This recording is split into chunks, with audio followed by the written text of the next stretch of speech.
Yang terhormat Bapak Rektor, saya tidak tahu apakah beliau masih berada di Zoom meeting kita. Kemudian juga yang terhormat Bapak Ketua LPPM. Kemudian juga Bapak Ibu sekalian yang pengabdi masyarakat. Nah, ya bagaimana kita menulis kegiatan pengabdian kita dalam jurnal pengabdian masyarakat atau jurnal Abdimas.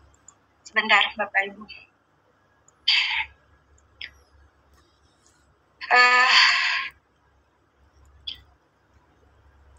Sebenarnya ketika ditawarkan oleh Ibu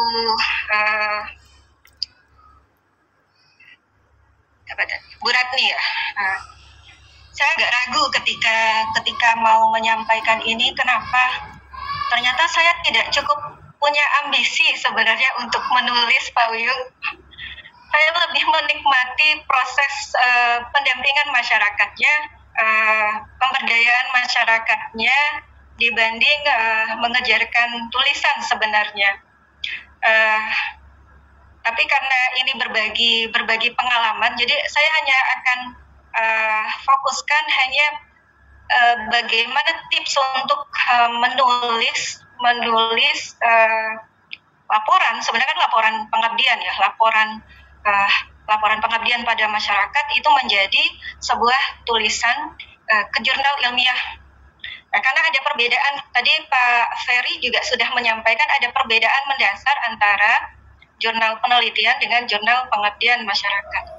Nah, untuk Bapak Ibu ketahui ya, sebenarnya kegiatan pengabdian masyarakat itu tidak saja bisa ditulis ke jurnal pengabdian masyarakat, tetapi sebenarnya malah bisa lebih luas, bisa ke jurnal penelitian. Nah, saya akan mencoba ini sebenarnya untuk tahun ini.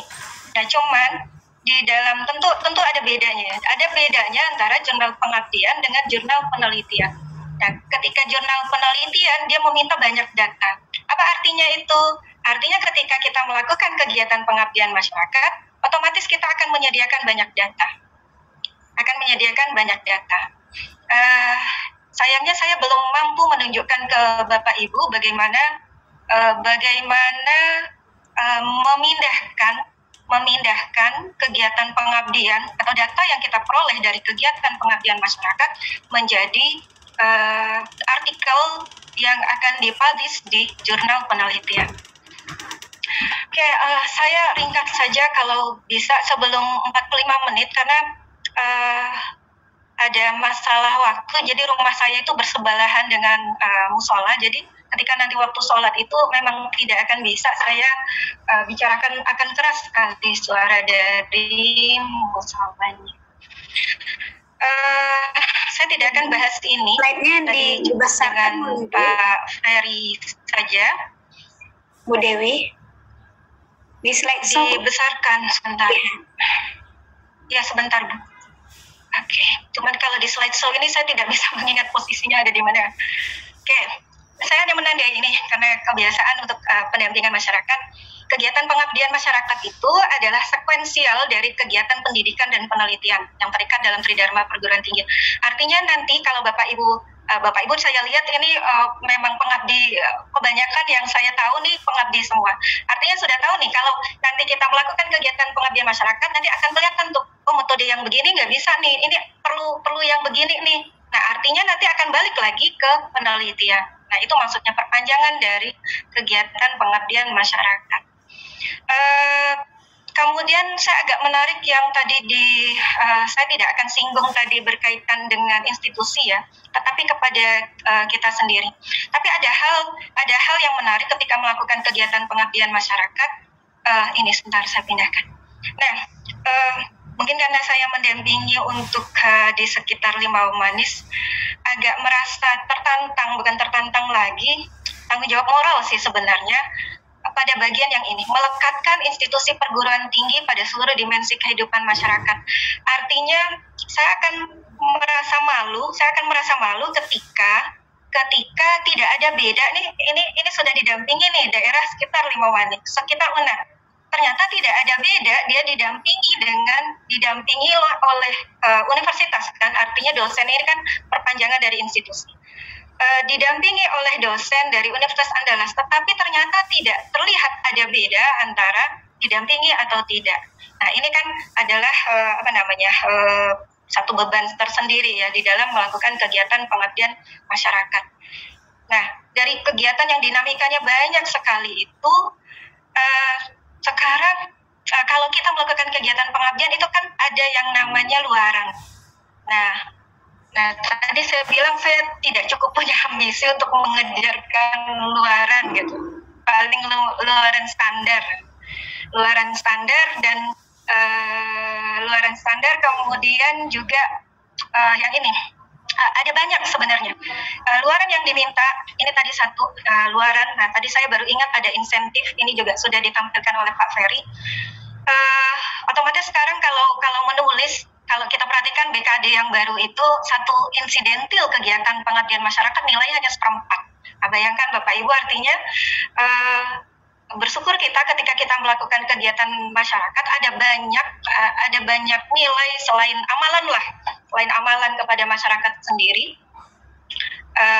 Ketika diniatkan memang untuk memberikan sebanyak mungkin kepada masyarakat, tetapi dapat lebihan ini, saya menganggap lebihan. Ada KUM, ada BKD, ada alhamdulillah lagi ada insentif, apalagi ketika publish tadi ini kan Pak Uyung, dijamin oleh Pak Uyung bahwa nanti akan ada insentif untuk jurnal, ada 3 jurnal di lingkungan LPPM UNAN. Saya langsung ke tips ini untuk penanda. Tadi saya tandai di awal bahwa kegiatan pengabdian masyarakat itu bisa dipublikasikan ke jurnal pengabdian masyarakat, tetapi juga ke jurnal penelitian. Nah, sayangnya masih dalam proses in review, jadi belum bisa saya tampilkan ke Bapak Ibu bagaimana dari kegiatan pengabdian masyarakat nanti bisa dipublikasikan ke jurnal penelitian. Nah, itu syarat pertama. Kalau ke jurnal pengabdian masyarakat memang berasal dari kegiatan pengabdian masyarakat. Kemudian belum pernah dipublikasikan. Nah, dipertimbangkan untuk dimuat pada satu artikel, kemudian skop artikel itu jurnal penelitian juga, etikanya juga ada seperti itu. Ketika dia dalam masa in review di satu jurnal, artinya tidak boleh dia dipublikasi di jurnal yang itu etika jelas. Tadi juga sudah disinggung oleh Pak Ferry, publikasi membutuhkan teknik tertentu yang berbeda dengan jurnal penelitian. Nah, saya akan coba nanti bagaimana perbedaan antara kedua jurnal ini dan apa yang bisa kita lakukan dari kegiatan pengabdian masyarakat. Nah, ini sistematika standar, tidak ada beda antara jurnal penelitian dengan jurnal pengabdian. Tadi sudah disampaikan judul, penulis, kemudian abstrak, tentu ada keywordnya, kemudian ada pendahuluan metode, kemudian hasil pembahasan, kesimpulan, ucapan terima kasih, referensi, itu standar.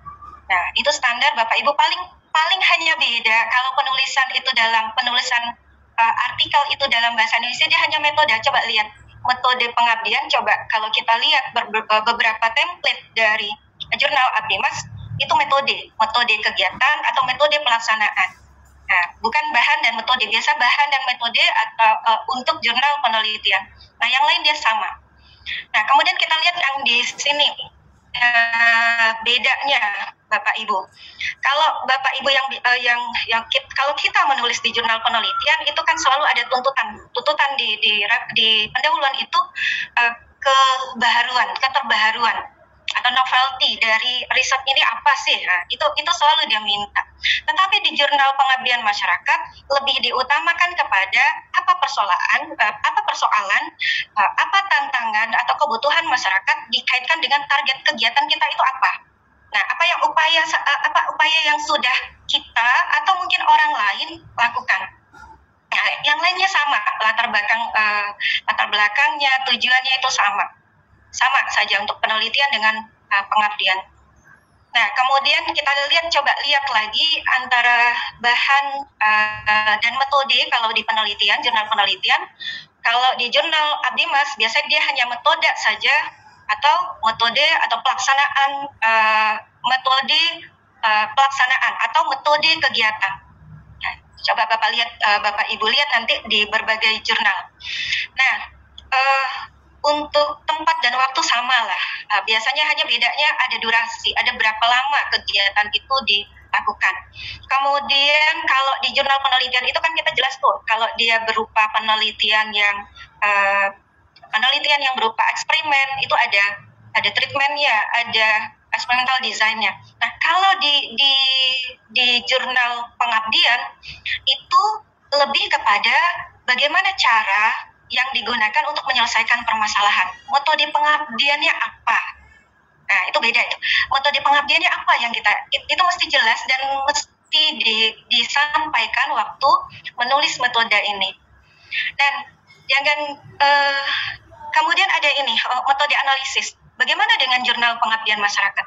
Dari beberapa jurnal yang saya lihat atau saya review, nah itu kadang untuk di sini ini menjadi kelemahan dari jurnal pengabdian masyarakat. Keterbatasan menyediakan data kuantitatif.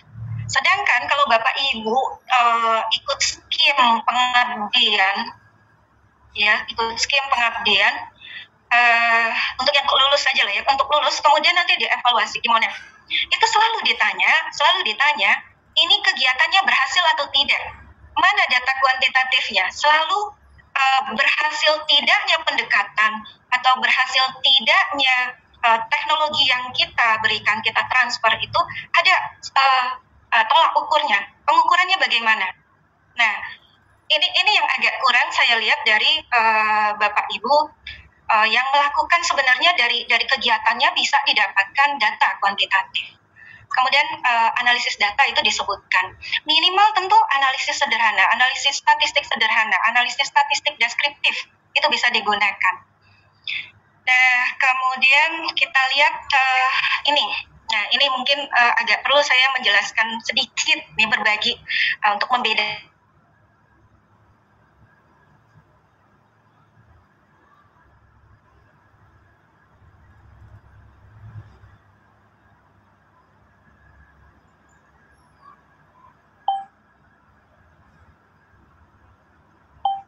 Jurnal pengabdian itu baru pada level Sinta 3. Ada itu di Surabaya, JKPM itu di UGM, satu lagi saya lupa jurnalnya itu di IPB atau ada ya Bu ya. Kemudian ada dari beberapa jurnal itu kadang tidak jelas apa yang dia maksudkan untuk metode pengabdian itu tidak sampaikan. Tadi di Buletin Nagari sudah saya lihat mengadop dari jurnal Logista, sudah dijelaskan apa itu metode pengabdiannya. Dan itu disebutkan pada waktu menulis tentang metode pelaksanaan. Pendidikan masyarakat yang seperti apa itu? Ketika Bapak Ibu melakukan penyuluhan, ya, ini kan salah satu bentuk sosialisasi, penyuluhan. Membuat FGD itu masuk. Kemudian yang bukan pelatihan apa sih, in-house training itu ya diartikan apa ya? Itu masuk kepada pendidikan masyarakat. Pengajaran dia masuk ke situ. Pengajaran kita memberikan pelatihan, tetapi dengan diawali dengan penyuluhan dulu kepada guru-guru, mirip seperti dosen mengajar, itu masuk ke pendidikan masyarakat. Konsultasi. Nah, konsultasi ini jarang saya menemukan, dia butuh sinergisme dengan perguruan tinggi. Apakah kegiatan misalnya ke STP, pendampingan melalui STP itu bisa masuk ke sini? Saya pikir bisa. Tapi tidak banyak artikel yang menuliskan model metode pengabdian seperti itu. Di Fusi Impact itu banyak menghasilkan produk. Jadi kegiatan pengabdiannya menghasilkan produk bagi konsumen dan bisa dinikmati. Nah, itu dia.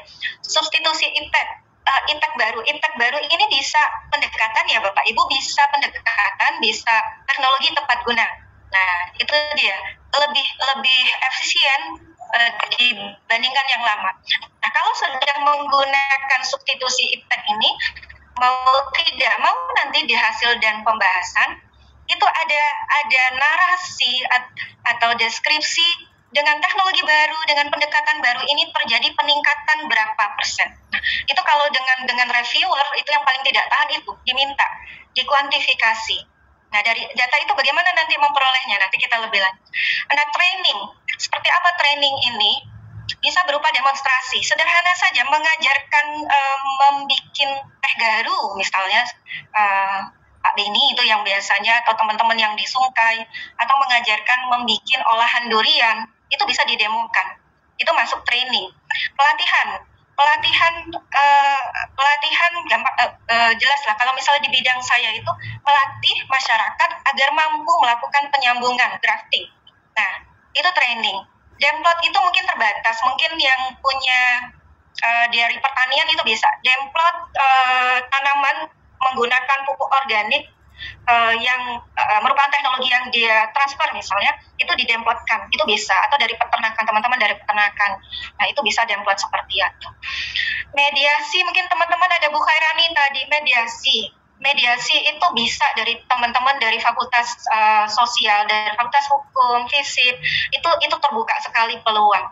Kemudian simulasi iptek menghasilkan sistem informasi, misalnya pendampingan wisata Batu Busuk menghasilkan web wisata. Nah, itu masuk ke dalam simulasi iptek. Advokasi pendampingan sama.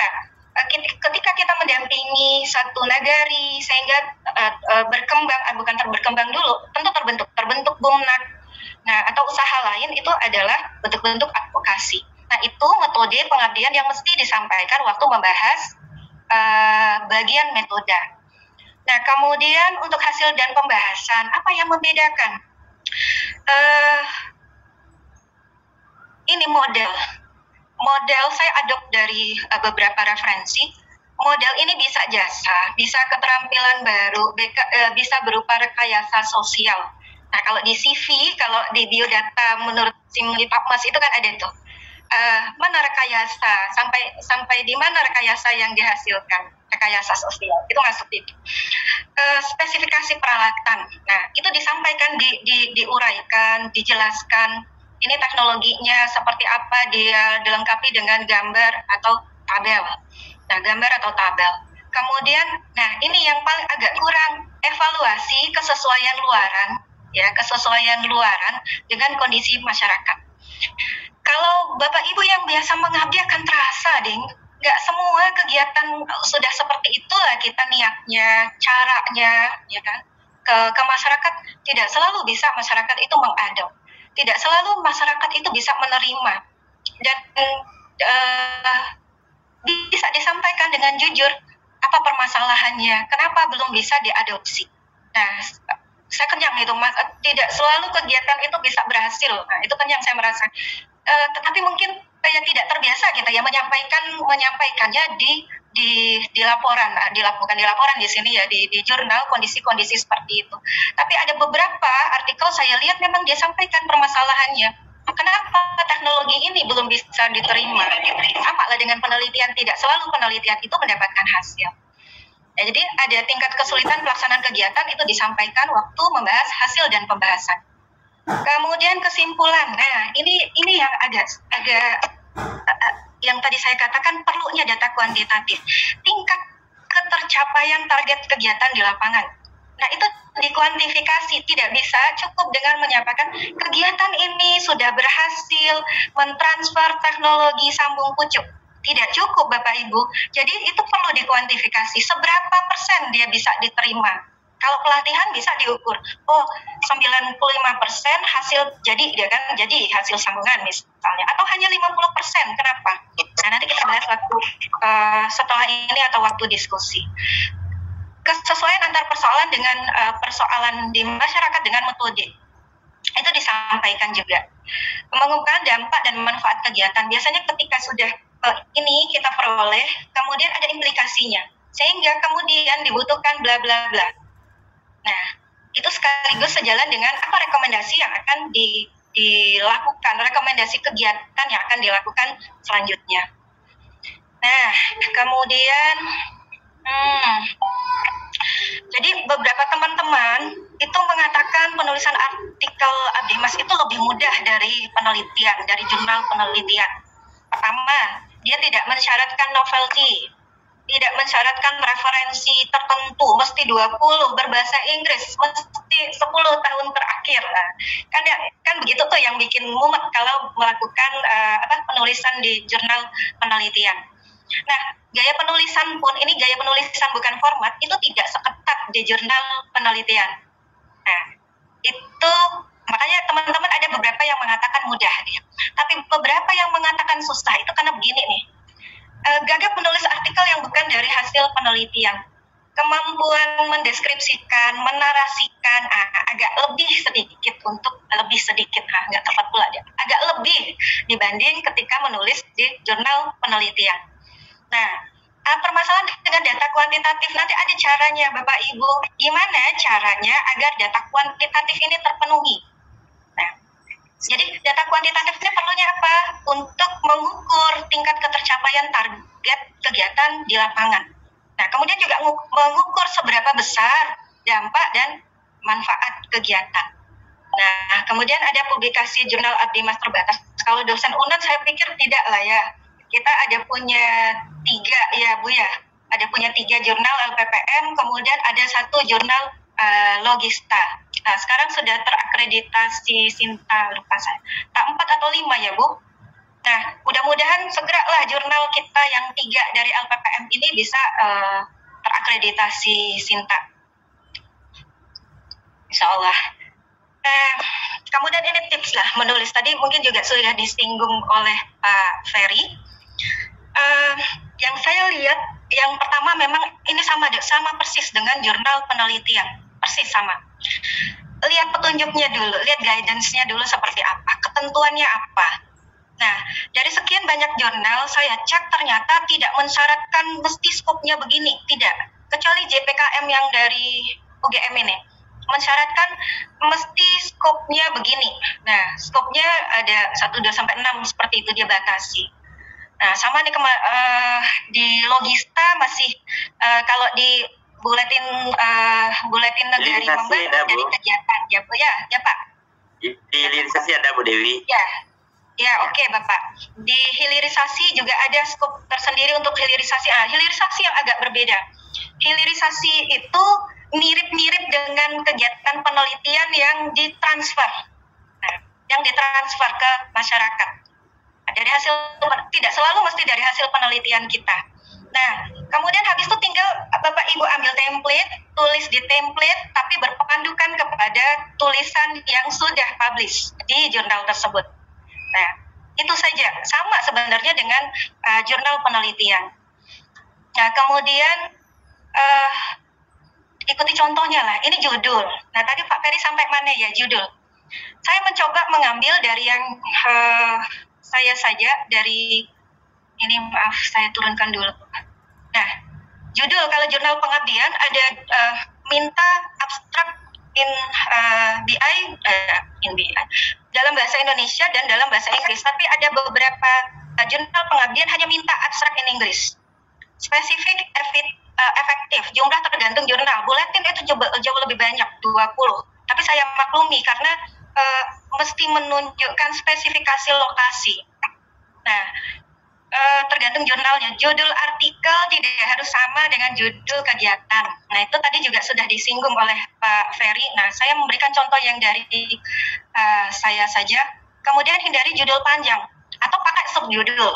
Beberapa referensi mengatakan begitu, pakai subjudul. Cuman saya pernah menggunakan ini, agak panjang dia. Kemudian saya pakai subjudul, tetapi ternyata dicoret, tidak boleh. Tergantung reviewer kan ya itu ya, tergantung reviewer. Tapi kalau Bapak Ibu mengajukan proposal, nah saya sarankan gunakan itu. Spesifik, menarik dia. Kita kan menjual nih, supaya didanai kita menjual proposal itu agar reviewer tertarik. Jadi saya paling tidak paham kalau misal, ini agak berbeda sedikit, kalau mengajukan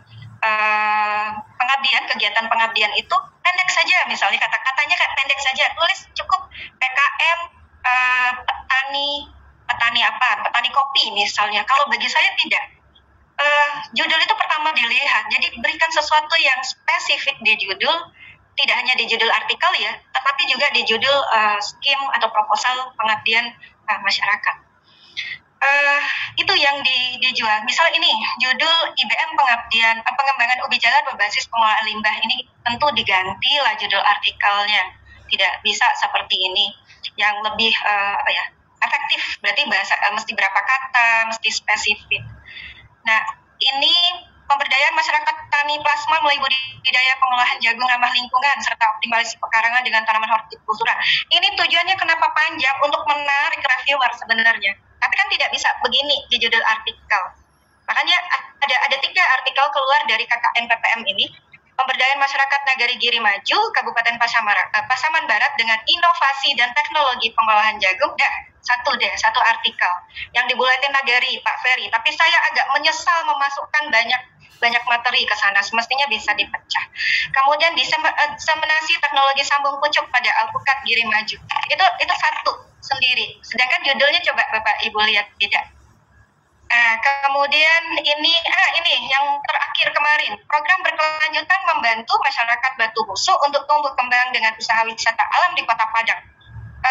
Judul ditentukan kemarin ya Pak Win ya, judul ditentukan ada 2 skem dia. Nah, judul artikelnya saya hanya mengajukan eksplorasi dan pemetaan potensi wisata Kampung Batu Busuk. Nah, nanti memang ada beberapa yang lainnya. Itu judul rasanya bisa lah, gampang lah sebenarnya kalau untuk Bapak Ibu nih yang biasa melakukan penelitian ini lebih gampang kalau untuk menulis yang seperti ini. Cuman ada ya spesifik kan, mungkin begitu spesifik. Nah, ini dari beberapa judul kegiatan IBM 2005 ya. Tidak ada yang sama. Saya lihat memang tidak bisa sama dengan bunyi laporan, dengan tulisan di judul laporan kegiatan. Nah, kemudian penulis tadi Pak Ferry sampai sini tadi ya. Penulis, kenapa dia? Sorry Pak.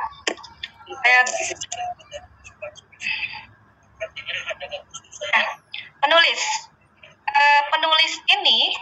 Nah, ini masalahnya tadi Pak Bobi, kalau jam segini mohon maaf. Untuk penulis rasanya tidak ada masalah ya. Penulis korespondensi tidak harus sama dengan penulis pertama. Nah, ini mungkin hanya masalah memberi kesempatan ya untuk dosen-dosen yang lebih muda agar bisa muncul di sebagai main author seperti itu. Kemudian apa lagi? Abstrak. Nah, abstrak itu kalau tipsnya saya katakan ditulisnya setelah artikel Bapak Ibu selesai, hanya itu saja. Setelah selesai baru nulis sama lah, abstrak di dalam penelitian juga begitu kan ya. Satu paragraf mesti singkat, padat, lengkap, informatif.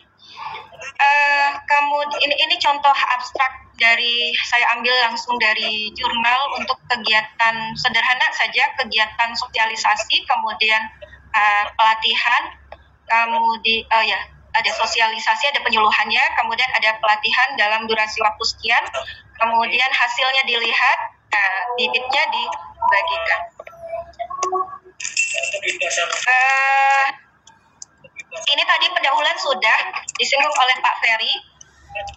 Yang jelas tidak ada subjudul sebagaimana laporan. Itu perlu sekali itu, jangan sampai ada muncul ketika kita menulis tentang pendahuluan. Nah, yang agak kurang itu yang saya lihat adalah penggunaan sitasi. Tadi kan dari sesuatu yang umum kemudian ke khusus. Nah, itu semua bisa menggunakan sitasi. Nah, saya contohkan Bapak Ibu untuk yang tulisannya seperti ini. Misalnya ini mensitasi dari kegiatan yang sebelumnya. Kegiatan tim kami lah, ada Pak Hamid di sini, ada Pak Bu Febjis Selami, ini tim kami melakukan bla bla bla. Kemudian apa lagi? Koran boleh diadop. Kemudian ini boleh dari referensi yang lain diambil. Nah, menggabungkan seperti itu tuh kadang masih saya lihat masih menjadi kelemahan ketika kita menulis jurnal pengabdian. Sedangkan ini tidak beda sebenarnya. Mensitasi ini statusnya tidak berbeda dengan ketika kita mensitasi waktu membuat introduction dalam jurnal penelitian. Nah, ini juga boleh diperdebatkan. Kalau misalnya di jurnal penelitian ada yang pendebatan kan, si ini mengatakan A, sedang si ini mengatakan B. Nah ini boleh. Nah ini saya coba kemarin, misal menuliskan Putri belum melihat keberadaan wisata di kampung berbasis kampung di pinggiran kota sebagai suatu destinasi yang wisata yang patut diperhitungkan. Itu kan seolah melawan ya, seolah berbeda. Nah, sehingga sedangkan kita melakukan yang berbeda di kampung wisatanya. Nah, itu hanya teknik saja, ada trik saja untuk melakukan pendahuluan. Kemudian metode. Nah, ini kalau saya bisa berbagi ke Bapak Ibu untuk metode ini, uraian tahapan kegiatan itu mesti jelas. Kalau dia berupa rangkaian kegiatan, tulis di dalam diagram alir. Nah, kemudian teknologi pendekatan, metode pengabdiannya, nah ini yang paling sering tidak muncul. Monitoring dan evaluasi terhadap kegiatan. Nah, gunanya untuk mengukur seberapa tercapai hasil kegiatan kita itu. Ketercapaiannya. Nah, saya contohkan saja ya Bapak Ibu ya, langsung saja. Misal begini, kalau kegiatannya itu bukan kompleks ya, berturutan dan banyak. Nah, bisa dibikin dalam diagram alir. Apa yang kita lakukan pertama? Inilah standar persiapannya, pelaksanaannya, evaluasinya bagaimana. Nah, di atas metode. Nah, ini semua kegiatannya banyak. Nah, kebetulan ya waktu KKN Dikti itu karena duitnya memang banyak, ya memang dibikin kegiatan sebanyak mungkin kan buat masyarakat juga. Nah, dibikin kegiatan memang sesuai dengan memang judulnya ya, dengan kegiatan, karena dia banyak yang bikin seperti ini supaya bisa menunjukkan apa tahapannya, apa tahapan dari kegiatan ini disiapkan, apa yang disiapkan, kemudian pelaksanaannya bagaimana, metode bisa mungkin sekaligus metodenya di dalam pelaksanaan itu seperti apa, dan terakhir yang agak kurang jadi perhatian itu adalah monitoringnya bagaimana, evaluasinya bagaimana. Nah, itu disampaikan waktu Bapak Ibu menulis tentang metode kegiatan. Kalau dia sederhana, nah ini mana nih? Ini, nah metodenya sederhana di sini. Ada penyuluhan pada satu masa, kemudian ada demonstrasi satu masa. Oh, enggak, ada demonstrasi pelatihan biasa sejalan. Didemonstrasikan dulu, kemudian dilakukan pelatihan. Hasilnya, untuk pelatihan grafting dilakukan pada hari yang berbeda sesuai dengan kesepakatan. Disampaikan saja materinya apa, demonstrasinya seperti apa. Di akhir kegiatan, artinya kan itu ada durasi, September, Oktober, November, Desember. Di bulan Desember, bibitnya sudah jadi kan, sudah bisa dihitung berapa yang jadi. Ini penyambungan pada kesemek atau buah kaki lah kalau kita, ya buah kaki, buah kaki. Kemudian hasilnya itu diberikan ke masyarakat. Itu dari serangkaian, tapi lebih sederhana dari kegiatan yang tadi, bisa hanya dengan narasi. Nah, analisis kan tadi ada monitoring dengan evaluasi. Gimana supaya kita punya data kuantitatif? Sebenarnya kan ini bisa dari pelatihan, bapak itu mencoba atau ibu-ibu itu mencoba menyambung sekian, berapa yang jadi? Nanti dihitung, itu bisa. Nah, kemudian yang baru itu saya cobakan, bisa kita dapatkan data kuantitatif dari sana. Nah, kalau mau mengukur seberapa diterimanya transfer teknologi yang kita berikan, itu bisa dan cukup mudah Bapak Ibu. Hanya kita memang lebih dari awal menyiapkan kuesionernya agar kita bisa melihat dari tanggapan mereka. Kan tidak cukup dengan hanya ditanya aja, Bapak Ibu lah mengerti, maaf Bapak Ibu tadi ada yang bukan dari Sumatera Barat. Bapak Ibu sudah paham. Nah, sudah. Tetapi kan itu perlu diukur. Memang paham nggak? Benar-benar paham nggak? Atau hanya paham di mulut? Kan begitu. Kalau kita kuliah pun kan juga seperti itu ya. Nah, kalau evaluasinya kuliah itu di UTS, UAS. Nah, kalau di sini evaluasinya bisa berupa kehadiran, itu juga salah satu bentuk evaluasi. Monitoring juga. Kemudian, kuesioner itu tadi. Itu bisa mengukur seberapa ketercapaian kegiatan kita seperti apa. Berapa yang paham, berapa yang bisa. Nah, itu dia. Ada beberapa analisis statistik yang saya lihat bisa digunakan. uji T itu nanti kita lihat contohnya ya Bapak. Uji T itu bisa dilihat untuk mengukur seberapa kemampuan setelah mengikuti kegiatan yang kita berikan, kegiatan yang kita lakukan. Misalnya sosialisasi, jadi tidak hanya untuk di bidang sains ya, sosialisasi penyuluhan hukum untuk misalnya itu baru lah, jadi ingat Bu Khairani saya, itu bisa. Jadi ada kuesioner sebelum kegiatan ya, mereka sedang duduk-duduk, itu kan ya kita bagikan. Nah mereka kan bingung tuh, ya udah seberapa Bapak Ibu tahu kan kita mintanya seperti itu, mereka akan mengisi. Nah kemudian lakukanlah sosialisasi dalam bentuk penyuluhan kan ya, ini penyuluhan biasanya, penyuluhan seperti apa hasilnya. Nah nanti dibagikan lagi kuesionernya dengan pertanyaan yang sama, itu kan uji T berpasangan dia.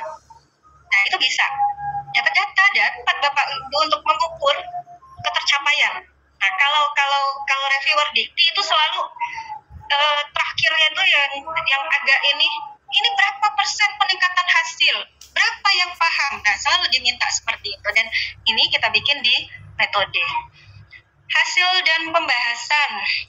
Deskripsikan hasil kegiatan dengan jelas, terukur dan sistematis. Tampilkan data dalam bentuk gambar dan tabel. Ini standar. Tapi yang kekuatan dari jurnal pengabdian masyarakat itu di sini, pendeskripsian dari tabel dengan dan gambar itu. Nah sayangnya beberapa yang sayangnya itu begini ding. Jadi dokumentasi itu sekedar dokumentasi, ini kegiatan jalan gitu, kegiatan ada. Nah, saya agak khawatir ketika dokumentasi yang kita munculkan untuk jurnal pengabdian itu hanya dokumentasi bahwa kegiatan itu ada. Nah, dokumentasi sebenarnya di dalam hasil dan pembahasan itu memang memperlihatkan memperlihatkan transfer teknologinya, pendekatannya. Nah, itu sebenarnya yang lebih diutamakan. Nah, di sini apakah tidak bisa merujuk sitasi? Bisa, dan disarankan malah untuk merujuk sitasi. Nah, merujuk sitasi tentu kita melihat jurnal serupa, kegiatan serupa, atau kegiatan serupa ya, tentu bukan kegiatan yang sama, kegiatan serupa. Kita pendampingan wisata di Batu Busuk, belum mengarah kepada desa wisata. Tapi bisa dari jurnal-jurnal penelitian pariwisata itu dilihat apa permasalahan ketika orang menggunakan pendekatan begini. Nah, itu yang kita bandingkan, yang kita rujuk. Menyetujui samakah dia kondisinya atau berbeda, dan itu yang disampaikan di hasil dan pembahasan. Kemudian, nah ini contohnya Bapak Ibu, bagaimana yang namanya tadi permasalahan di data kuantitatif. Bisakah kita mendapatkan data kuantitatif sebanyak mungkin dari kegiatan pengabdian masyarakat? Bisa. Nah, misal ini substitusi ipteknya memberikan